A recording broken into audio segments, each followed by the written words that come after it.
Whether by PC, pod or pad, you're listening to Paid to Play.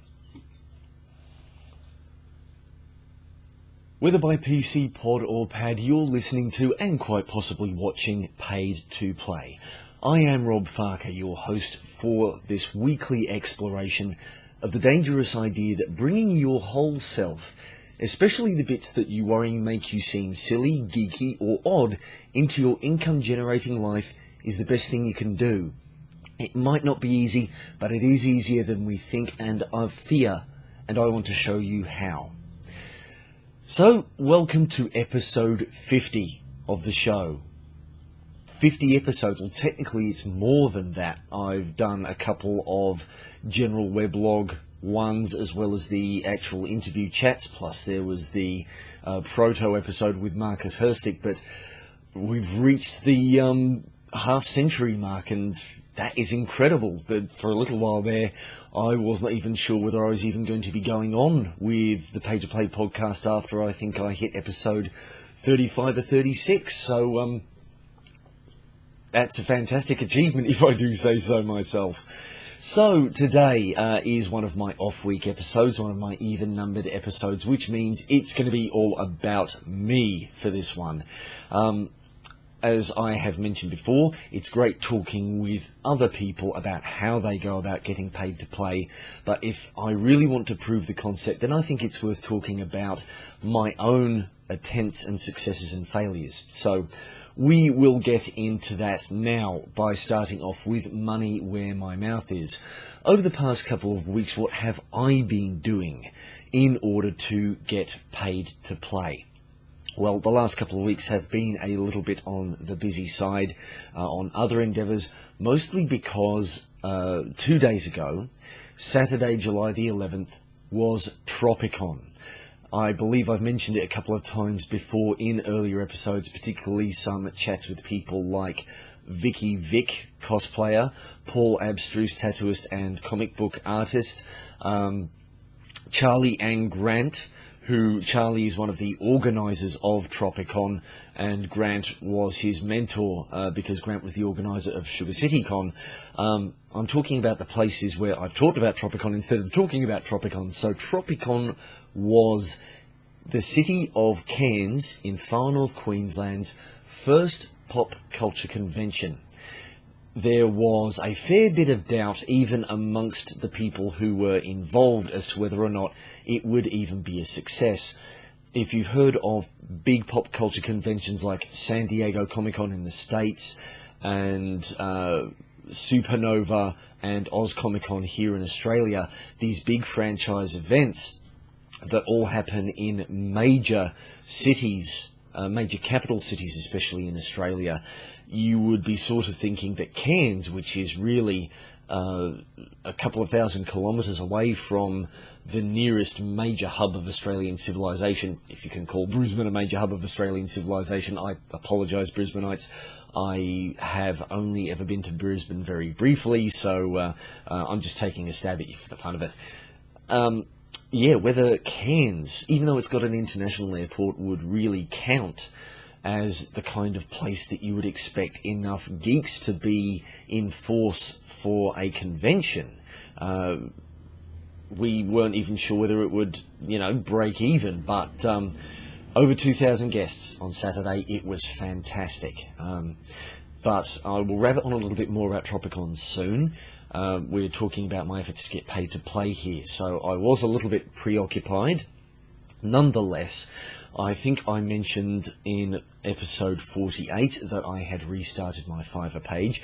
I did some calculations on that approach for a quote that I mentioned in episode 48, and yes, I had way overquoted. For some odd reason, my head for maths is a bit dodgy at the best of times, and it completely broke. I basically doubled really what the standard price would be, so I'm not surprised I didn't hear anything back on that.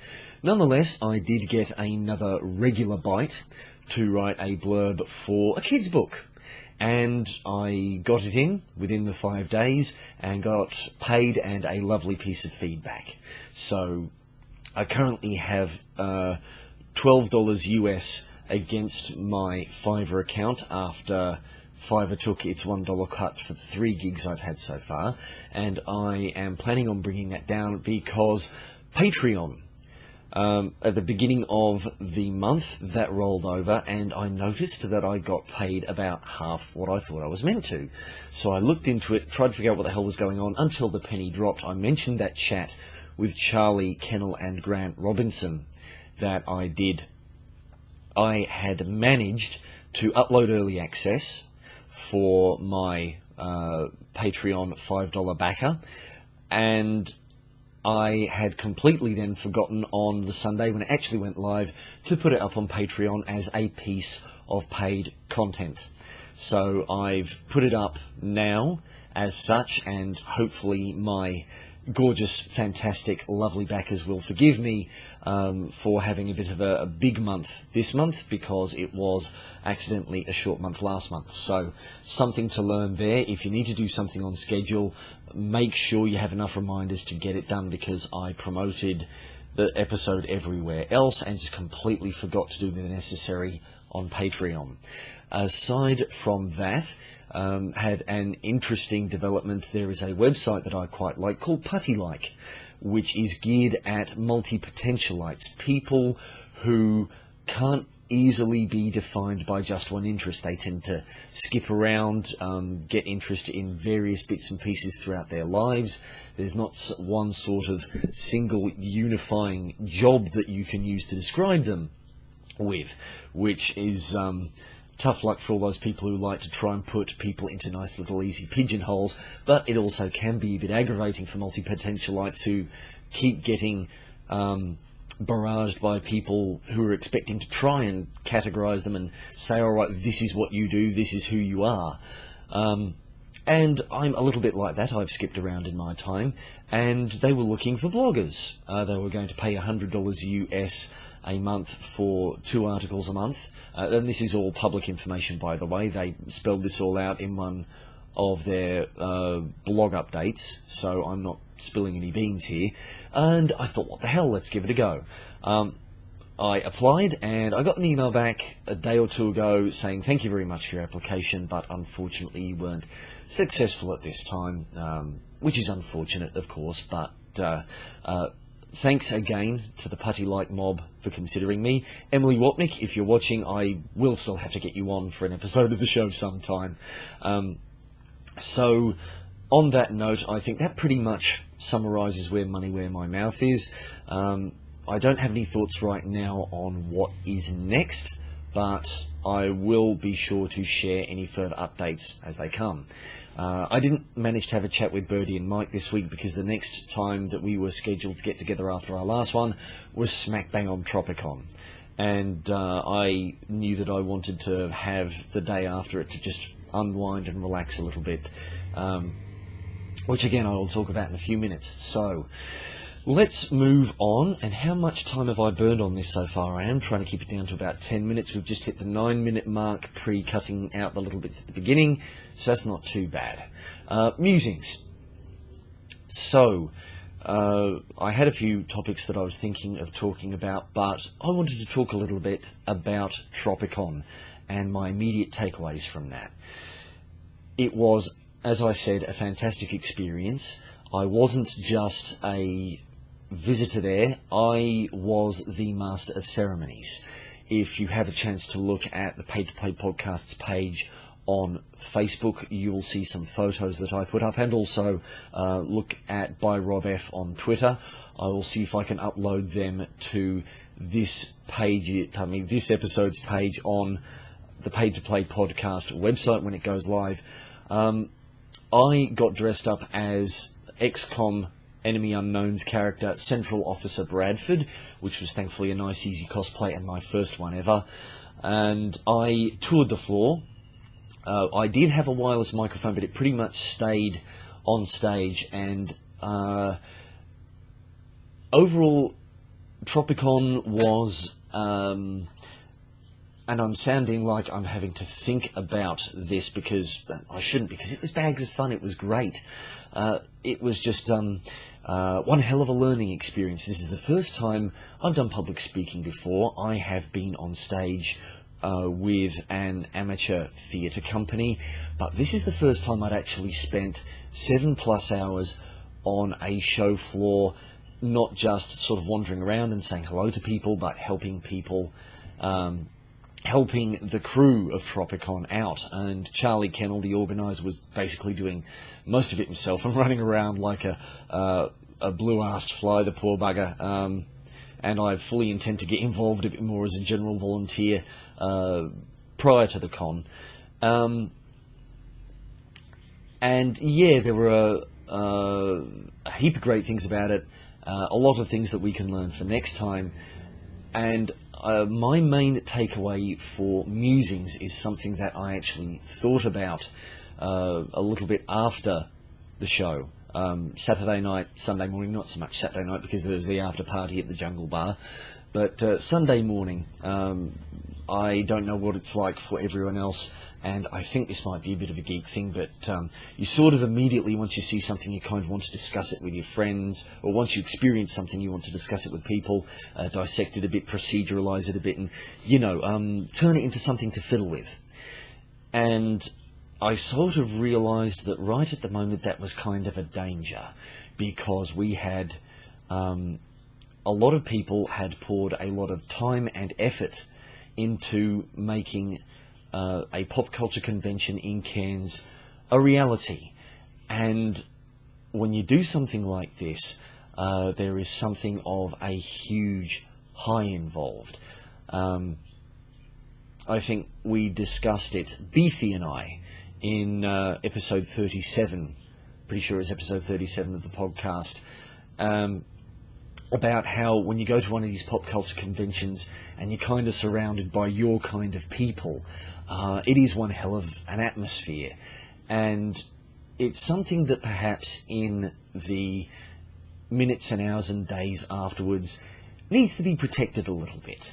You need to step away from a little while and just enjoy the achievement, the success, because if you start tearing it apart too quickly, it will reduce your enthusiasm to keep on going and do whatever comes next, including, hopefully, Tropicon 2016.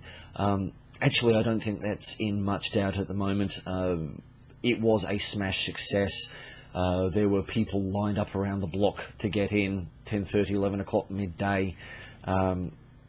It met its ticket sale targets and then some, so it was, I reckon that, hoping to not jinx it, but I think Tropicon 2016 is a dead cert, but there will be time eventually to talk about the things that could have been done better, ways that the successes can be streamlined and done more quickly and more efficiently next year.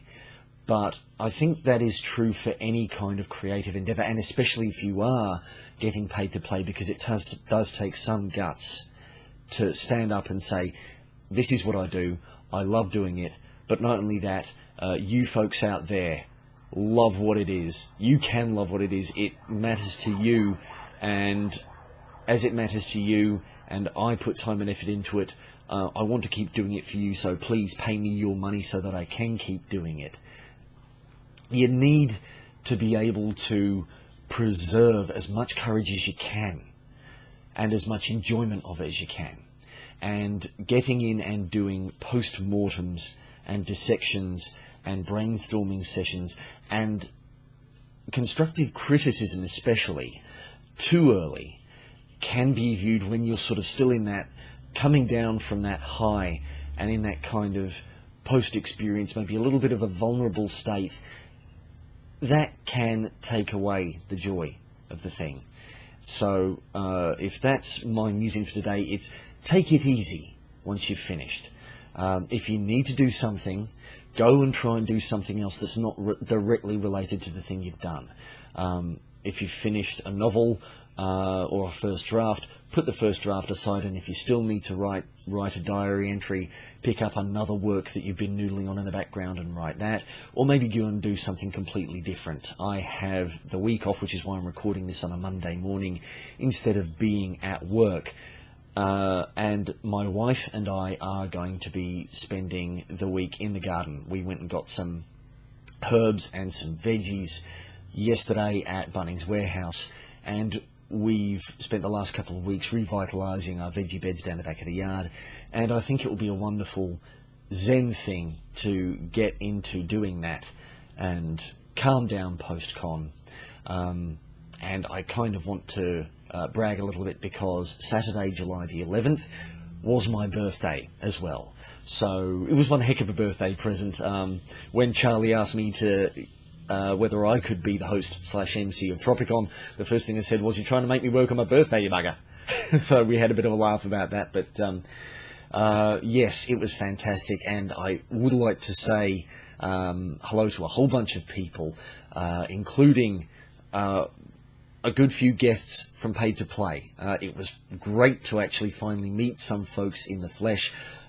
Vicky Vic, who, where are we? Here we go. Hopefully you folks can see this. Let me just check to switch to camera view here so I can see what I'm seeing. But yes, Vicky Vic, who was my guest for episode 41. That's right, you have to do it this way, Rob. It's not quite like a mirror. I usually don't go in for getting signed things or photos or whatever.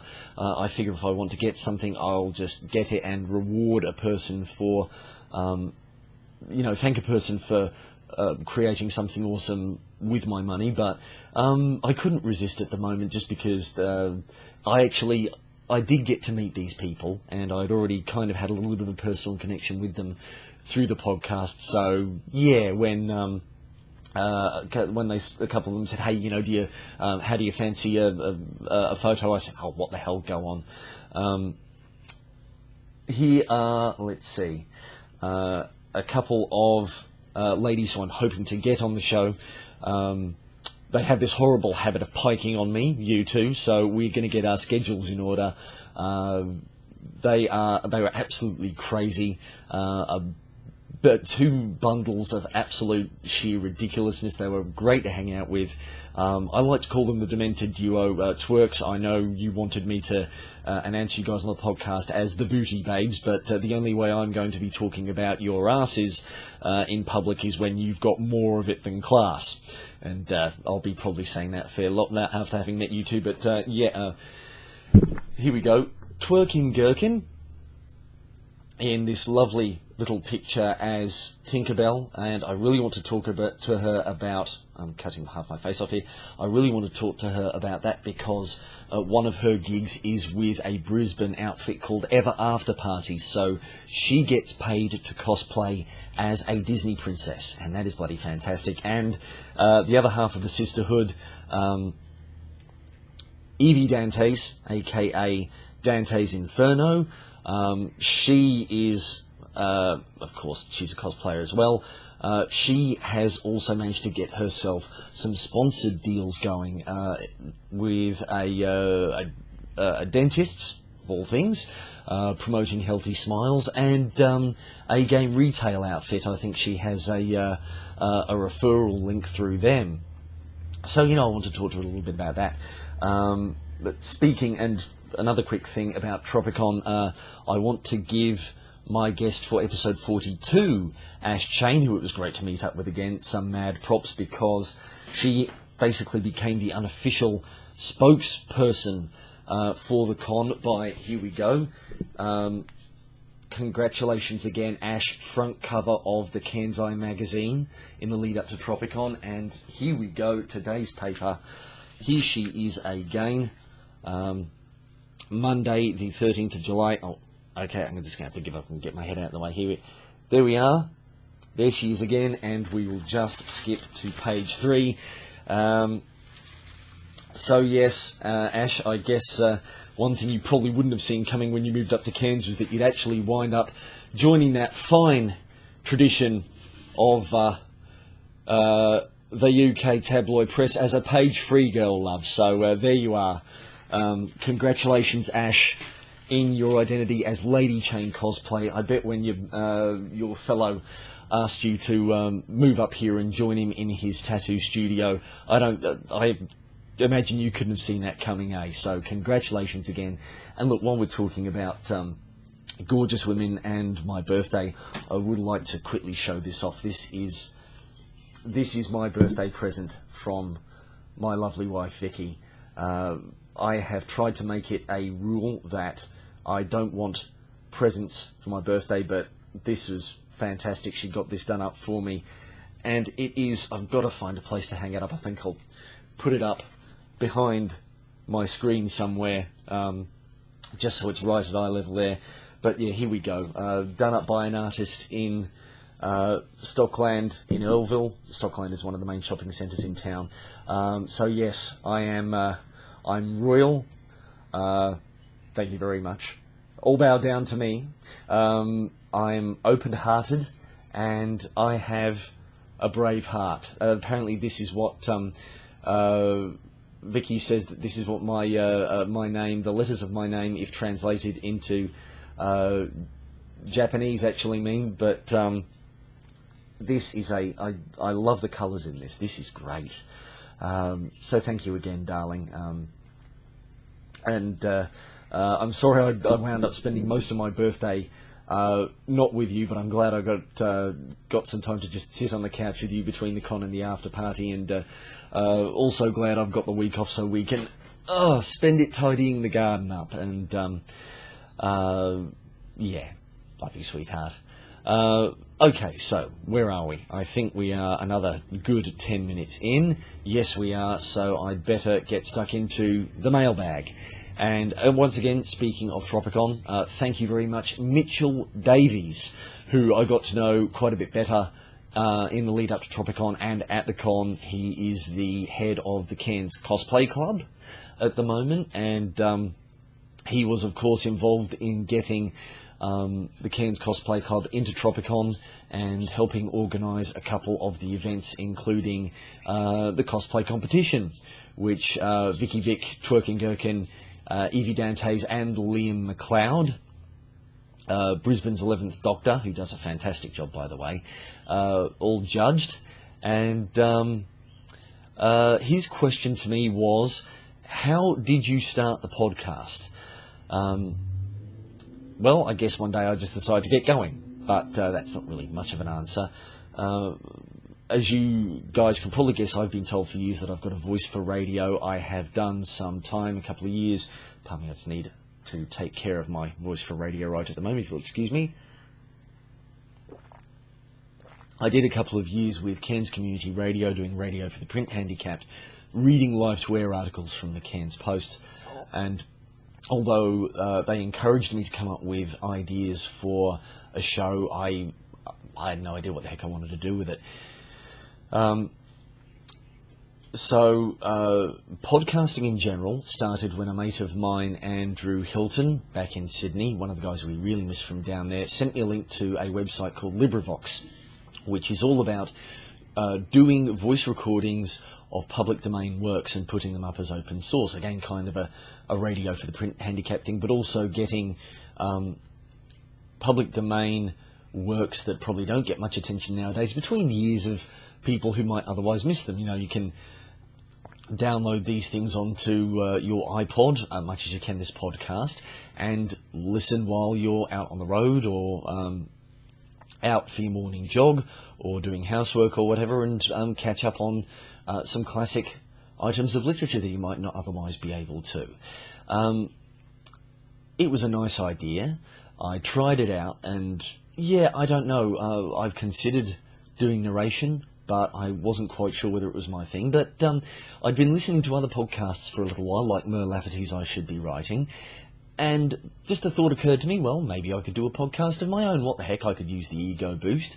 So it started off as Get Talking Rob Farker, when my website was called Get Writing Rob Farker, and I just started doing, reading out. I was using it as a promotional piece for when I was thinking of becoming a fiction writer myself. So I read out a couple of, I did 2 episodes for a slam dance short story that I'd written. Then I read out Steve Jackson's short story for his Ogre board-based war game. And then I got in touch with another old mate of mine back in Sydney, Marcus Herstick, and we just got to chatting about how he'd been doing. And then I found out that he had actually gone back to study full-time. And I said, bloody hell, mate, I mean, I can barely afford to look at any kind of coursework outside of my day job. How the hell can you basically quit whatever the hell it is you're doing and study full-time? And he said it was because he was running his own business and he was making enough money off of it that he could do some full-time study and sort of maintain the business itself on the back burner. And the thought suddenly struck me that I needed to talk to him about this for an episode of the show. And we made a time. I researched some software that allows you to record Skype. I think at the time it's just called Skype Voice Recorder.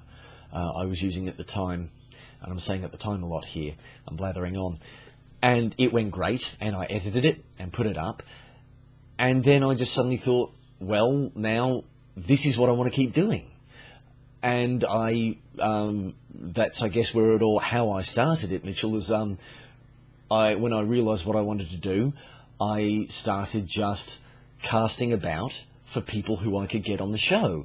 I nutted out what the basic idea of it was, what I wanted it to achieve, and I honestly, off the top of my head, I couldn't tell you how I got in touch with my first guest, Raymond Masters.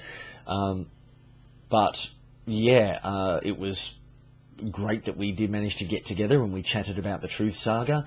My next thought was, of course, Terry Serio, who is my second cousin and also a veteran Australian actor, musician and entertainer. He's still going strong on all fronts. I re-interviewed him, of course, for a recent episode to help out with the crowdfunding campaign for the web series Shit Creek. I've got to check out how that is actually going. Now, the campaign did meet target, and I just want to see where the actual show is at the mo.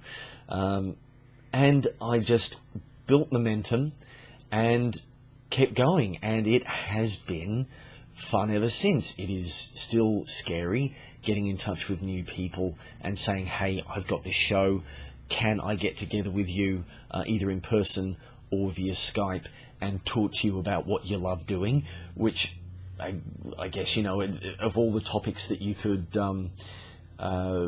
discuss with people, that must be one of the easiest to pitch to somebody. Just, talk more about what the awesome things that you get to do in your life. But, it's still a thing. There are people on my wish list that I have tried to get in touch with and whom I've simply not heard back from. And there are other people who I have got in touch with. They've said yes, and we've just struggled to nail down a time. Evie, twerking, looking at you two. Yep, I know, I don't care. Nail down a time and show up, you pair of pikers. Anyway, it's good fun, and again, I would love to. It's even better when you actually get together with people whom you've chatted with, and you actually, especially when they live quite away from you otherwise, and you can actually meet with them and talk to them a bit more. Paul Abstruse, I'm sorry that I didn't have much time more time than to shake your hand and say hello. Bloody heck, who else? Dean Rankin, whom I'd love to get on the show sometime. Grant Robinson, organiser of Sugar City Con. It was fantastic finally getting to meet you too. But